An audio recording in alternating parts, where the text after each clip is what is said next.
I know, it's true. How long do you talk for? Legit. Okay. So I came in yesterday around 2 o'clock.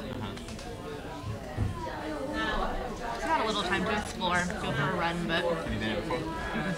I'm hoping to come back soon. Yeah. So, there's a lot of conferences here. Brian? I'm Brian. Great to meet you. Good to meet you too. How's everything going? It's going. Yeah. I was just saying to Nicole that it's funny being in a national park site and knowing that we're at our fence line. Yeah. Grab one. We're at a radical place now. Right. That's true. There's subversive rangers over there. That's right. I think one of the employees from the service.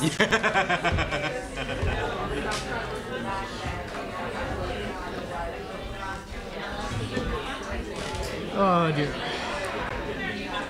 So how are things at the endowment? Well, we can talk later, I guess. Yeah. You know, they've been pretty good. I think that we've got some really good projects coming in through this year. I think obviously it's a nervous-making time, but Right. we've been through Bobby Jindal, so Yeah. we know how it is. Yep. How about y'all? You know, it's so early. We don't know what to expect. There's been no communication right now about. Is Bro in the office? He is. He's still, yeah. Yeah. He's writing a piece for our magazine, actually. Oh, he is? Like a backpage piece, because we're giving him an award in April. Oh, great. And we put it to him, we said, you know, regardless of what happens, we still want you and we want your piece. And, you know, been a great chair. What a nice idea. Yeah, it's a great idea. I've been trying to find that tweet from NEH at 50 where he's standing there at the sign saying, "I value humanities because they contribute to democracy." Yeah, something like that. It feels so relevant now, Yeah, and I I know can't find it. I've been like scrolling through Twitter. Yeah. So if you can find the URL to it, I want it. I wonder if it's on our website. It's possible. We did keep some of those photos as part of the 50th anniversary segment of the site. Did you all go to the Human Ties conference? I didn't. I had hoped to. Couldn't work it in. We had panels going on at that point. It was great. Yeah. Oh, you went? Good. I did, yeah. I was lucky enough to go. And there was a lot of great things said. I bet. Safe for time. Yeah. It's.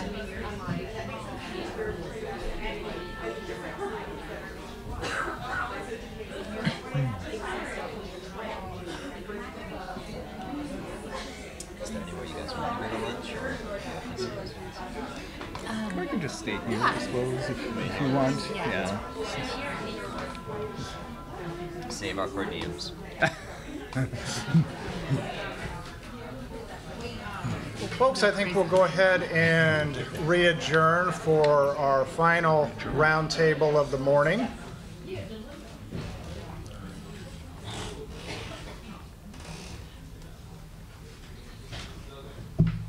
Well, I think we've had two great panels so far, and I think both of those could have lasted the entire morning. I think there was some wonderful comments and questions, and so we'll continue those throughout the day.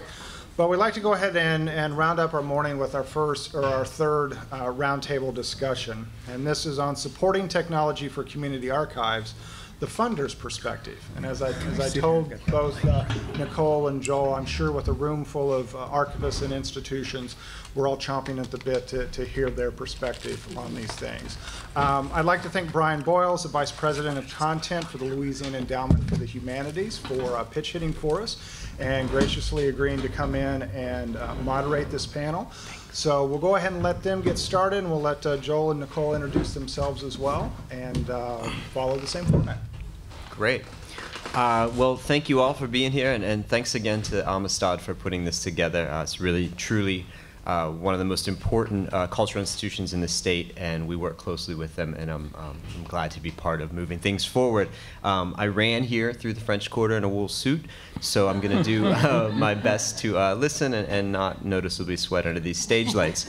As a funding agency, the LEH is an affiliate of the National Endowment for the Humanities, and we work with a lot of private funders as well. And so I do think that this is a very important conversation to have, because I know that you know, as much as possible, funding agencies try to get out in the field and talk to folks, but to be able to have so many of you in one room to talk about a specific track is greatly helpful, and I'll certainly be listening, and I think we'll try and allocate enough time so that you have that face-to-face opportunity, and vice versa. It's really important to have that dialogue, and too much of the time we're just really, really busy with office work and not able to really have that conversation. So I'm super pleased to be joined by Nicole Ferriola from the Council on Library and Information Resources, and Joe Worrell, National Endowment for the Humanities. And I will let them talk a little bit about their work, but I think it's great to have the perspective of both a private organization and, at least for now, a governmental organization to hear the work that you're doing. So I'm going to start off with a question. I think it's one in which you all can explain more about the work that you have been doing. The purpose of this entire symposium is to look at diversity in the National Digital Platform, and I think a lot has been said today about that work as far as the actual projects. But what role do you see the funding agencies having in increasing that diversity and building some stability around it so that these archives can really grow? Start us off, Joel. I'll try. First of all, I want to thank you, Brian, and thank Chris, Kara, and the organizers, Michelle. This is a fabulous opportunity for us to be able to take part in a conversation like this. This is really, so far, has been very invigorating, very important dialogue, and expect the rest of the day will be as well. And it's really been a valuable opportunity for me. Unlike John, I actually feel a little bit at ease here with the trap set and the piano. I'm not going to go into a lot of biography here in answering the question, but I will say that I once thought to be a jazz trumpet player and actually almost dropped out of high school when I was offered a gig. There's a huge collection of instruments here if you want to jam. I was going to say, nobody hand me a trumpet, please. It's been quite a while, but it feels good to be in New Orleans for that reason as well. But things obviously took a different turn for me. And before coming to NEH in 2006, I worked for 20 years at a place called the Immigration History Research Center at the University of Minnesota. Worked quite a bit with several community archives organizations, and some that involved older immigration communities, some that involved very newer immigration and refugee communities. And came to understand some things, I think, about issues of ownership and things that we've talked about already today, but things that challenge conventional understandings of ownership. Regardless of what is put on a gift agreement form, the notion that the cultural property remains with the cultural community is something that I became to understand as critical and core to the way we needed to function as an archive, as a special collection. And when we talk about how do we move on, trying to work with groups, work in partnership, work in a kind of interdependent way, maybe more than anything, I think it's going to take more of that kind of understanding from the top. That this is not a transfer of ownership of material if you're a mainstream institution, for example. This has got to be a shared stewardship enterprise, and that's the only way it really works, it seems to me. So it's all about issues of empowerment, and I think it all starts there. Anyway, with respect to how we can work with respect to diversity, I think funders obviously have an important role in the sense, as you've heard, that resources are scarce, and we can provide an infusion of resources from time to time to help get things done. It doesn't always work perfectly, though. I think that we at NEH and IMLS, other federal funders in particular, are better at seeding newer initiatives or expanding upon existing initiatives than we are in providing fundamental day-to-day operating expenses. And that question was asked early on today. And the wish was expressed, why can't we just entrust organizations? I ask that question a lot too. It tends to come down, when I do, the answer tends to come down to one of accountability and the presumption, at least, that with 245 million taxpayers, there are a lot of people with ideas about how the money should be spent. And the prevailing wisdom or attitude that comes across is that in order to achieve accountability, you really need to be able to show, discernible, definable outcomes. Something that's very hard to do, or harder to do, when there's simply kind of block grants for general operating expenses. So that may be the primary obstacle to that. That said, I think that we do have some opportunities to support some infrastructure, things like professional development and training. And we can go into some of the details on individual grant programs. I've brought some handouts on the table that you can take away with you. And the range of programs that we have to offer at NEH go from initial preservation assessments of collections to processing, cataloging, digitization, sort of advanced methods in terms of digital technology, work that relates to research and development. So we're trying to meet needs on a very wide spectrum of activities. But again, I'm not here to profess that we're doing that in every case and that we're doing it correctly. What I really want to do is get more in dialogue with all of you about this. I would say, too, increasingly we're working to expand our role in helping our awardees to get the word out about their success and their projects. And I think that's playing an increasingly important role in the way NEH is being perceived and the way other funders are being perceived. Maybe I'll talk a little bit later about the Common Good initiative at NEH, which has been, I think, transformative over the last couple of years and has made me, over the last couple of years as a previous archivist and a public historian, prouder than ever to be a federal employee. Anyway, I'll leave it at that, and maybe we'll work on that. Nicole? Okay, I'm Nikki Ferriolo at CLEAR, or the Council on Library and Information Resources. And I think that if we're going to talk about the role of funders, I think it's important, first of all, to think about the differences between funders. So CLEAR is not actually, first and foremost, a funding agency. We are an independent, nonprofit, sponsor-funded research organization, and through programs like the Digital Library Federation, which Bethany talked about earlier, a community of practitioners.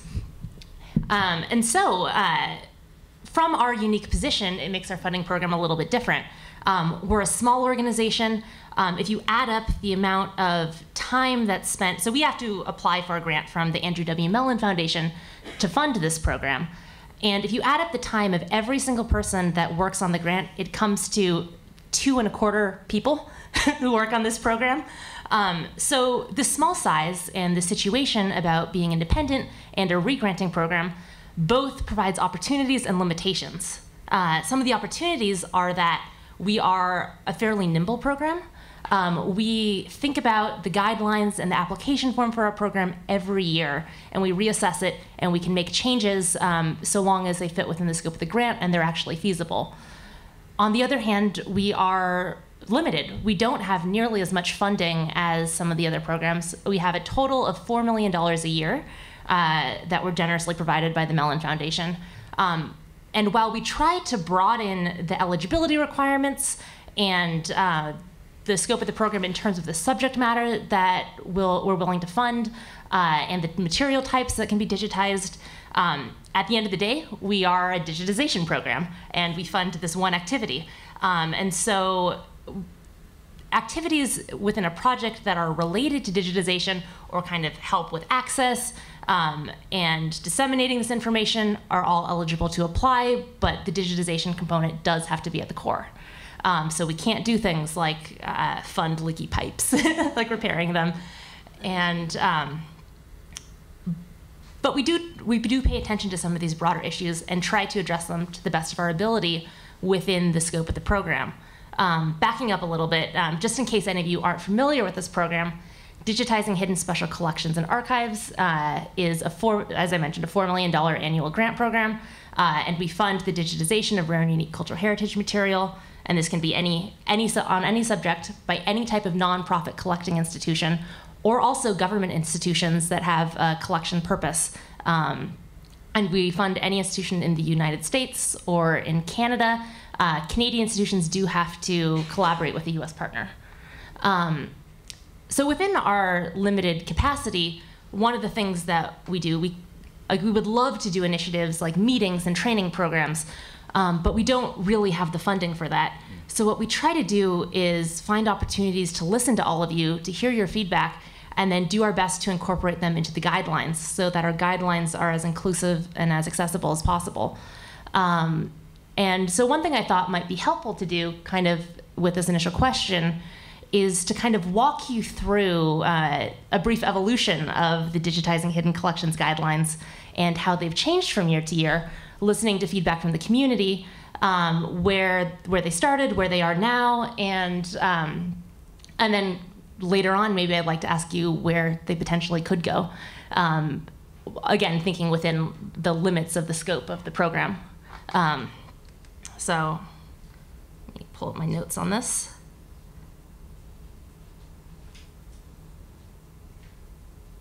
Okay, so guidelines in general, in case you're less familiar with our application, with our program, guidelines are essentially an extended version of the application form with our program. So it has all of the questions on the application form, plus the rationale and context for those collections. So the Digitizing Hidden Special Collections and Archives program grew out of an earlier program, the 7-year-long cataloging program, which funded description of rare and unique cultural heritage material. The sorts of, we all have our backlogs from years and years, and those boxes that scholars can't find because there's no finding aid or descriptive information.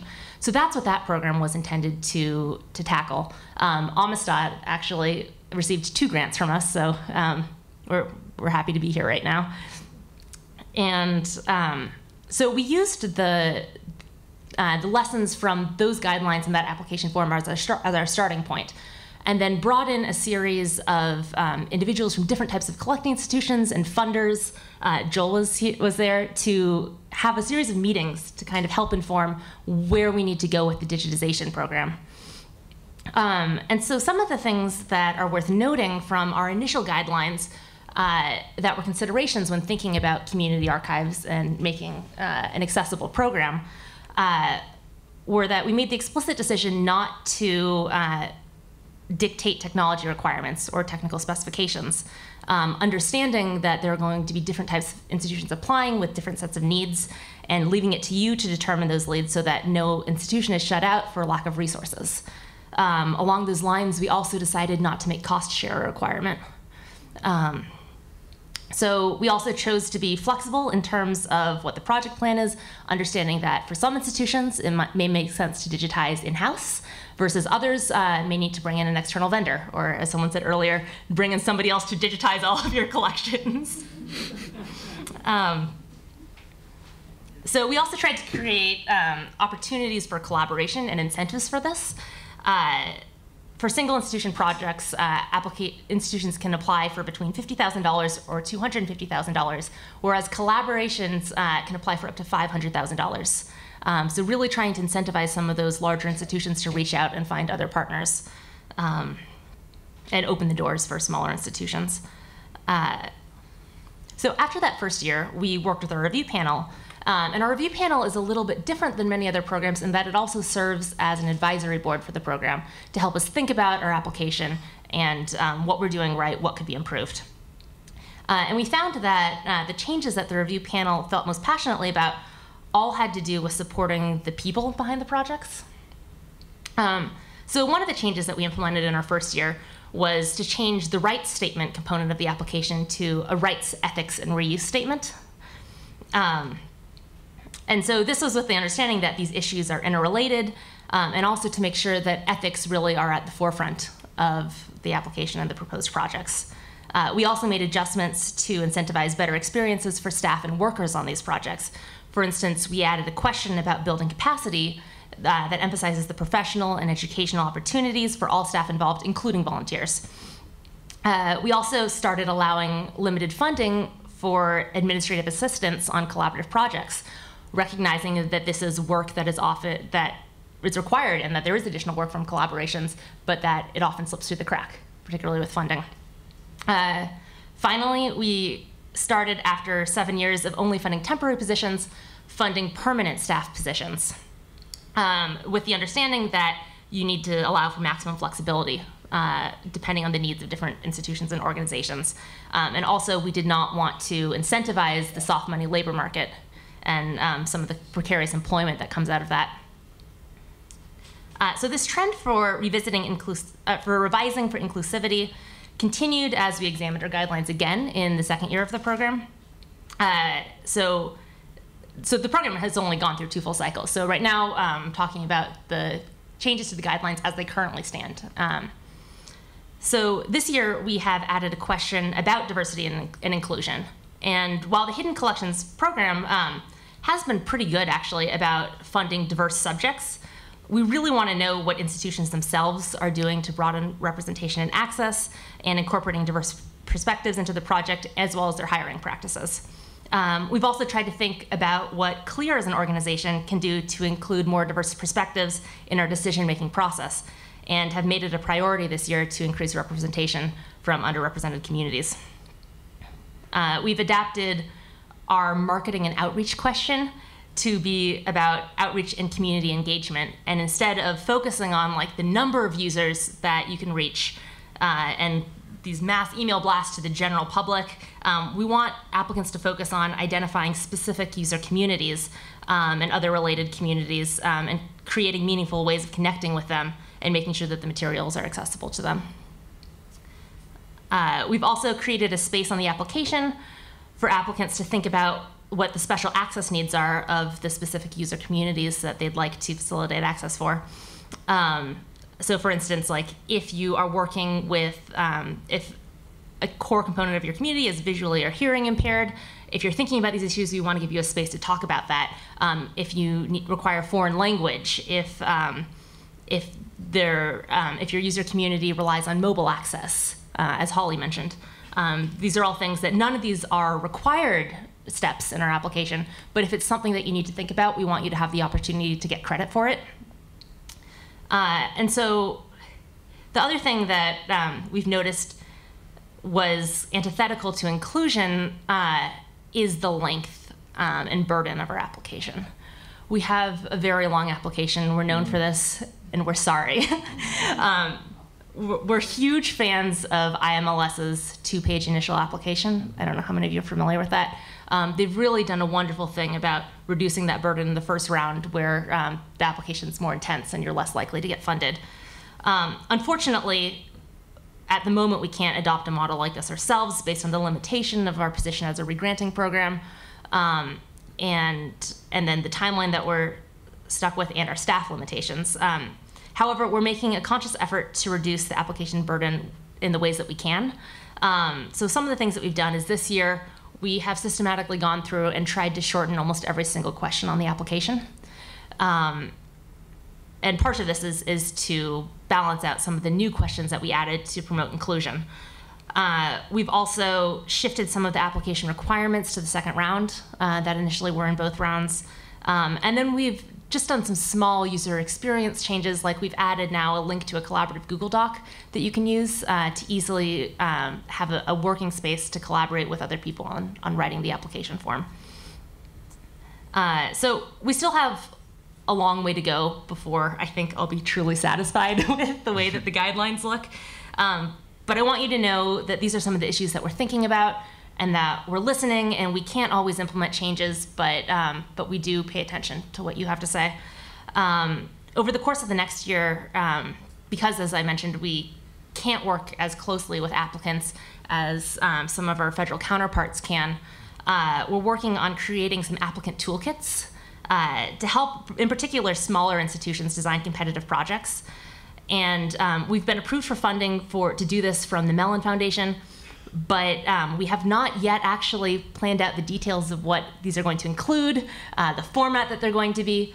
So it's a great time to be here. I'm looking forward to talking to you about this and finding out what it is you actually need and how these could be useful for you, and what information that you'd like in these. And I already have some great notes from the first two panels, so thank you for everyone who participated in those and asked questions. But yes, please let us know how best we can support you.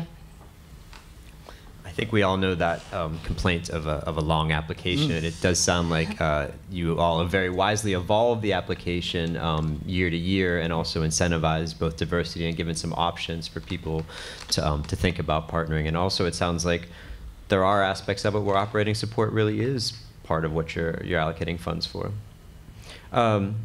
Joel, on the NEH side, I mean, that continues to be, and I think you adjusted pretty well, a struggle. And I think with small organizations, it's going to continue to be. And I think we've always talked at the LEH about how, fortunately or unfortunately, funding follows infrastructure. Right. What other strategies and advice or support can you give to smaller organizations to build the infrastructure to make them more viable, short of what we would all like, which is the funding? Sure. And let me just add to something Nikki said. I think all funders that I'm familiar with want to do better with respect to diversity and inclusion. It's something that we think is important, and that I think in certain cases with funders, and I'll say a little bit more about this in just a second, they're beginning to see it as a community asset, a cultural asset, something that can have economic uptake. So, things are starting, I think, to be understood in a different way, perhaps, and there some signs of positivity with respect to funders. More people getting into the game, more funders. Anyway, I guess one of the things I would say, Brian, is I think it's always helpful to look for mentors. And that's not always going to be the answer, but in essence, essentially working with your inner circle initially and building out from that. Looking for individuals and institutions that have done well with respect to infrastructure and well with respect to grant making and grant receiving. And ultimately, perhaps this can turn into some creative partnerships, collaboration, convergence in some cases, things that funders tend to appreciate and that our reviewers tend to appreciate. They'd like to see groups and institutions working together. It seems to be a sign for many of a sustainable approach to things. Be practical and realistic, I would say, with respect to what you request from funders in trying to ask for either project support or infrastructure support, but never be afraid to dream big. I think it's the dreaming that always brings the momentum and energy to any kind of an enterprise. And again, scoping out the foundations, we're two funders. There are so many more getting into this, and a lot of them at kind of a family foundation level, as I was indicating, communities. And it's, I think, surprising how many of them are opening their doors to these kinds of projects and institutions. You all may have some stories to tell about that, and of course get to know your State Humanities Council by all means. But grant writing workshops are important to the extent you can find them. There are a number of institutions that offer those. We do whenever we're able to. There are groups such as Lyrasis, you may be familiar with, which is a regional field service office based in Atlanta. They do a number of kinds of workshops offered via webinars and in person. That can be a helpful approach. But again, I think much as anything, it's really about trying to expand out from where you are, build on your inner circle, build the network, and ultimately, start to see where resources can be shared and where interdependence can be established. I think that there's a whole lot to talk about here, but I do think it's probably good if we open things up at this point. I didn't know if there were any other new initiatives, though, first that you all wanted to throw out there that are coming, and you did speak about, what the third year, I guess, of your funding is going to look like. But anything else, perhaps, that this group should know or can respond to during the question period, I think would be helpful. Well, I'd love to throw out a couple of resources that I think might be helpful. On the CLEAR website, we have a page, so it's clear.org/hidden collections. On the hidden collections section of the website, we do have a page that's dedicated to related grants. So you can find information on NEH grants, IMLS grants, NHPRC grants. It's actually hasn't been updated yet this year, but that's coming. And another thing that is a useful resource is this report that was put out, I believe, in 2010, so it's old, but it's by the Library of Congress that goes state by state and talks about cultural heritage funding and private foundations and local foundations that are funding it. So that's definitely one place to look in addition to what we have. So Joel mentioned that webinars are a great way to do this, grants workshops. I'd like to point to a webinar series that CLEAR is running right now. It's not on funding specifically, but it might offer some good resources, which is called Strategies for Advancing Hidden Collections, which has lessons from our Cataloging Hidden Special Collections and Archives series, and tools, things like designing a research project. And so you can find that on CLEAR's on the Hidden Collections part of the website as well. I believe registration is full for that, but we do post the videos of the webinars online for free. So the first two videos the rough versions are up online. There will be more polished versions coming soon. Another resource that you might want to look at is DLF has put together a wiki with resources on digitizing special formats. So you can find various standards, links to various standards that are there. You can find tools and resources for helping you with this. We also have, CLEAR has a new program called Recordings at Risk, which works on audiovisual material and preservation of that. And so our new program associate has really filled out that section if you have AV material that you'd like to preserve. And what was the name of the wiki? it's called Digitizing Special Formats. Eventually, after this talk, I'll tweet out a link to it. With respect to NEH in the future, no one really knows right now. I don't know quite how to answer that, except to say that we are open for business right now and functioning as though it's business as usual for the time being. I do want to just underscore one program that intersects so nicely with this community, and it's the Common Heritage Program. This is one that was established a couple of years ago, again under the Common Good Initiative, and it's a program that makes that provides grants to make historical records and artifacts digitally available to wider audiences by supporting community digitization days and accompanying public programming. The South Asian American Digital Archives received an award through Common Heritage, as have several others really that are working with or are born of community archives. So it's a program that nicely maps with a lot of the kinds of things that you're talking with, and I'd encourage you to take a look at that one. Again, we're looking forward to keeping that going. And can I just take a moment to briefly say, if you have not done so already, can you please sign the petition to save NEH and NEA? They are such amazing organizations and so important. Check out the National Humanities Alliance. They have resources and are trying to organize for this. So please tell everyone you know. Yeah, I don't know what we'd do without Joel and the other folks at NEH. Well, I'd love to give some time now for some questions. I think the future is obviously one that we could talk about for hopefully not too long. But questions you all have specifically to these funders and then just in general around strategies for finding resources.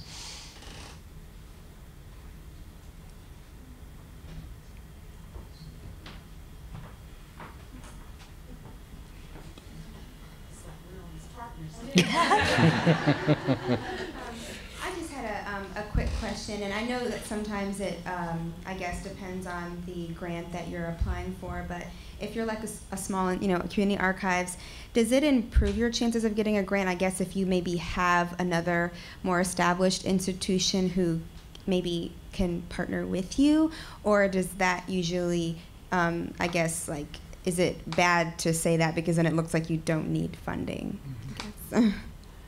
In the case of our organization, it absolutely helps. Particularly, so we're a national competition. We have $4 million to give out a year, and so that basically has resulted in the first 2 years in like 17, 18 projects a year. And you're competing with like Harvard and Yale and the Smithsonian. So partnering, so we find that actually the best way for smaller institutions and community archives to get funded is to find these partnerships that can help them think about their digital preservation plan, may have some of the infrastructure that they can share for that, can think about sustainability and broader outreach. But the thing is, like, also you bring a lot to those projects too. And like we have this one really lovely project that we funded this last year called Woman Behind the Camera, and it's a collaboration between the Chicago Film Archives, Northeast Historic Film, and the Lesbian Home Movie Project. And the Lesbian Home Movie Project is essentially one woman with an archive, but by partnering with Northeast Historic Film, and it's actually their collections that kind of put that application over the top. It was critical to it getting funded, but there's no way that that this one woman would have been able to really have the infrastructure to get this project, to put forward a competitive project without partnering with these larger organizations. Yeah, that's often true at any age as well, especially with some of the larger programs. The program I coordinate is called Humanities Collections and Reference Resources, and it's, among other things that we support, it's NEH's primary revenue stream for digitization activity of collections, just, you know, kind of making collections available for research and public programming and education. We've had several awards that have reflected that kind of relationship. One that I'm thinking of right now is something called the One Archive, ONE, which teamed up, or has teamed up for several years with UCLA, and UCLA essentially was the applicant. It's an organization that documents the LGBTQ community, California and beyond. So. Okay, thank you. Mm-hmm. My question is, I know IMLS gives you the capabilities of reading grants that have been funded. In the case of CLEAR, and also NEH, can you read grants, grants that have been funded? Yes. There's a way to look at that on your websites? Yep. For each of our grant programs, there's a column on the right-hand side called Resources, and they include sample narratives. These are ones that have been essentially selected by program officers as being, you know, particularly helpful in thinking that through. But as you look through your list of awards as they're announced, if you see something that really matches up nicely with the work that you do and it's not one of the sample applications, you can FOIA that application, submit a Freedom of Information Act request and get a copy of it. So. Or if you're looking for mentorship or partnership, a lot of times people will share with you their successful application too. Is that the same case also? Yeah, we have successful applications up on our website. Okay. We've removed like sensitive information, like some of the budgets on salaries and things, but for the most part, they're pretty complete. And are your grants, the grant cycle, is it once a year, quarterly, twice a year, or it just varies? Ours is once a year.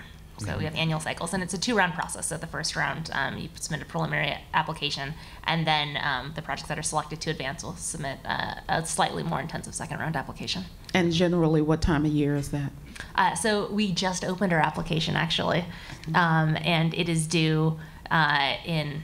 Tomorrow. Tomorrow. That's right. Just my luck. Tomorrow. What are you doing here? Because we just opened an application. It's nerve-wracking to be away from the phone while the application is open. Sometime in April. Yeah. April 3rd. Thank you, Bethany. Oh, you've got to. Most of ours are annual competitions as well. Other questions?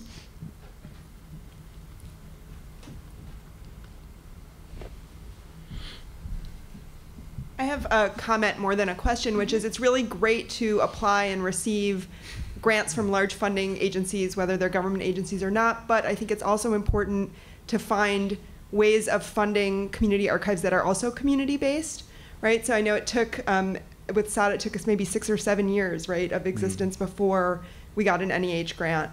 And we started to think creatively about fundraising within the community and using things like a Kickstarter campaign. We raised $30,000 on Kickstarter to fund the creation of a textbook aimed at high school students to do outreach to educate about the history of South Asians in the United States, South Asian Americans.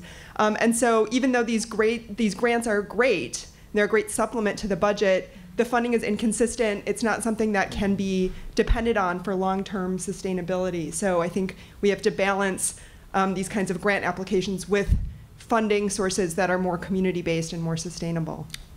I agree. Do you all have examples of funding sources other than yourselves that maybe address those kind of needs too in the field? Well, a note on Kickstarter, I actually recently learned that Kickstarter actually has people on staff specifically dedicated to cultural heritage. So it would be worth it potentially to try to connect with some of those individuals. I have one name that I can find at some point. If you're interested, come talk to me. Mm-hmm. One particular family foundation that I'm thinking of is the Kellogg Foundation. One of my colleagues forwarded me some information on that. They operate in Michigan, and they are very much supportive of grassroots generated projects and organizations at the grassroots. And again, this is, I think, a foundation that does understand that notion that projects such as, work such as what you're doing can have important social and economic benefit for the communities that you live in. Good. So the question is about assessing impact and how your funding agency assesses impact, and whether you're just relying on these quantitative numbers, how many people visit the website or how many people interact with particular digitized materials, or if there are other ways of figuring out assessment impact on the communities. I'll try to respond to that. This is something we wrestle with a lot with all of our grant programs. How do we really know how deeply these are affecting not only the work that you're doing, but beyond that, the people that you serve? And it's the second thing in particular is hard to get at, and numbers don't do it alone. In the program that I mentioned, Humanities Collections and Reference Resources, a few years ago, we did a very intensive programmatic review. And what we found, in addition to gathering some of this information via surveys and web metrics and such, was that it was the anecdotal qualitative information that had the most effect on the readers of this, which of course for us include people in other parts of the government who can influence our budgets.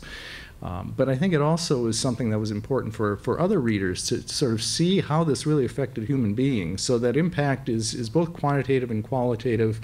It's not easy to get at, and it varies from program to program. It's something we think about an awful lot, Michelle. And I'd be really interested in ideas that you all have about that, too, about how we can best go about that and how we can communicate it to you.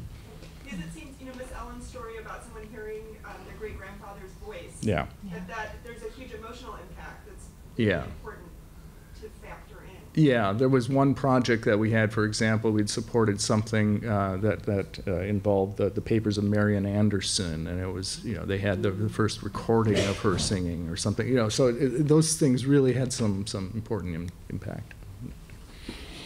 Yeah, and in terms of what we track with our reporting from grantees, in our quantitative section, it's actually mostly just the deliverables about what's being digitized. We don't specifically ask for impact statistics. People can provide those for us absolutely in the appendix, and we welcome that. But we recognize that that's not possible, and there's broad inconsistencies, so it's hard to compare across projects. And so otherwise, we have a pretty substantial narrative section in our reports where people can explain their approaches and what that means to them.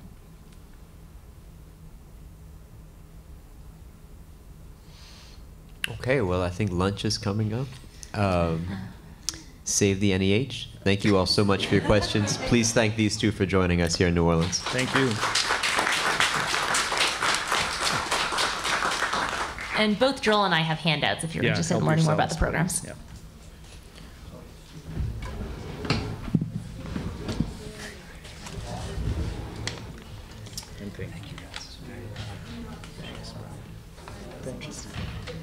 Wish we'd had a chance to hear more from you about sort of the state perspective.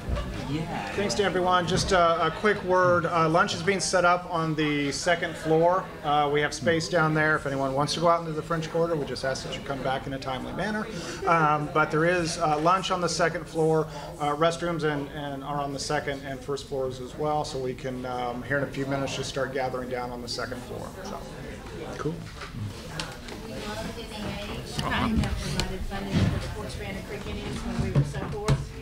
Thank you. Appreciate that.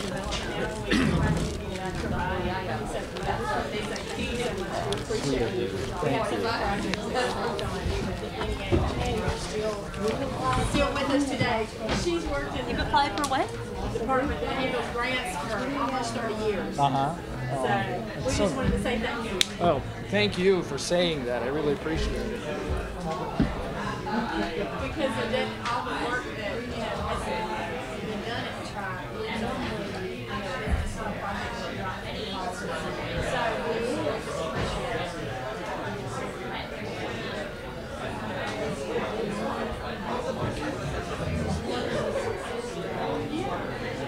We do too much.